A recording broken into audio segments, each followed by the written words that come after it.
Extreme Pursuits Mark Kayser has returned to the arid New Mexico desert for another shot at those trophy mule deer. Mark's batting .500 thus far, but it's the challenge and camaraderie that keeps drawing him back year after year. This is so nice. I'm taking my clothes off and I'm packing him out in my underwear, it's so hot. Okay, yeah, antlers this way. This isn't my first trip to the desert, so I know what we're up against. We're up against some hard glassing, some terrain that is the nastiest you're gonna find on the earth, and in between it all, hopefully, the signs of a big desert mule deer buck. When you sign on to come hunt on one of our desert ranches for these trophy mule deer or Barbary sheep or quail, first glance, it's kind of bleak and arid and desert, not like what we're used to back home with all the lush green fields and forest. When you start hunting this place and you start crawling around the ground, you'll see the huge diversity of life. You're not going to be on a 10-acre food plot or anything like that. You're going to be in a 20-mile area to where you might have to walk 2 or 3 hours just to get in on that mule deer. Hunting in the New Mexico desert is a time-honored tradition dating back over 10,000 years. Although the land may appear dry and desolate, it is home to an abundance of game. You ready, Mark? I'm ready. Let's go see if we can find a mule deer. Now for me, there's no greater challenge than mule deer hunting. If you want to add just a little more challenge to it, maybe a lot more, try desert mule deer hunting. The desert is big country, and these deer spread out.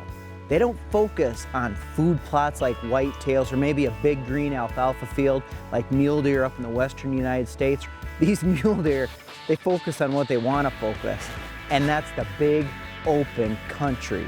They are where they are, and that's everywhere and anywhere, and you've got to put on the boot miles to find them.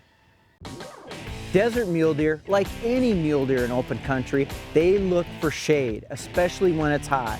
And there are very few days in New Mexico when it's not hot. So where does the shade come in the shape of? Heck, it can come in the form of yucca plants, creosote trees, even cholla, rock ledges, you name it. Those mule deer are looking for it. And when you start looking around in the desert, you find out that there are not only thousands, but millions of these hiding spots. We just spotted a buck from up on top of the next ridge. He's too far to shoot and he's in a big yucca bush, we think is where he bedded. So instead of risking a long cross canyon shot, we're gonna go all the way around, get up on top where he's at. We start sliding up the ridge, looking, peeking, tiptoeing. The wind was in our favor and it was picking up. And that's great because this country is about as rock-strewn as any quarry I've ever been in. You cannot take a step without tripping over a rock. So it's a little bit noisy slipping up on any mule deer when they're bedded. We looked and looked, and right beside us, a deer stood. I mean, 15 yards away, but it was a fawn. So we backed out, didn't spook it because we didn't know how close we were to that big buck. We started getting on our hands and knees. That's how sure we were that this buck was close. So, man, I hated it.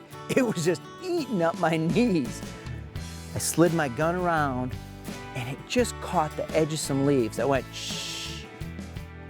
The buck jumped up and unlike most mule deer, he just cut out and never looked back. Then all of a sudden, another deer stood up and I thought, maybe there's a beehive of them here. There could be a big one. I got up on the shooting sticks on that second buck, got on him, started looking him over. He just wasn't what I came to New Mexico for. He was a real young 3x3 with some kicker points. I put the gun up on him just to make sure. No way. It was a tough decision. Watch that buck, as pretty as he was just a young deer, probably no more than 3.5 years old, and he needed a few more years, and I still had a few more hours left in the hunt. Something might be pulled out in the last minute.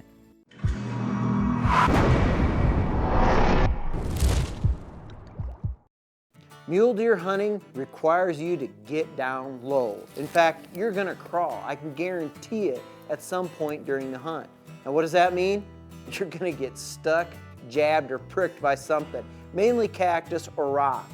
Since your hands are out in front of you, wear leather gloves. You can buy a nicer pair of shooting gloves that are thick, or just get these at a farm supply store.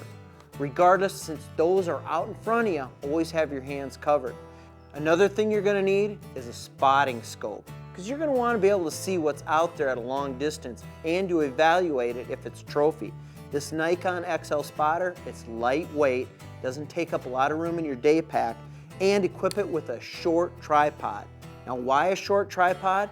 Well, that will allow you to lay on your belly and look through the brush as you're spotting. Plus you can extend it out and sit on your rump. And you know what that does? Hey, if you can spot game from a long ways away, it'll save you a lot of shoe leather or some glove leather.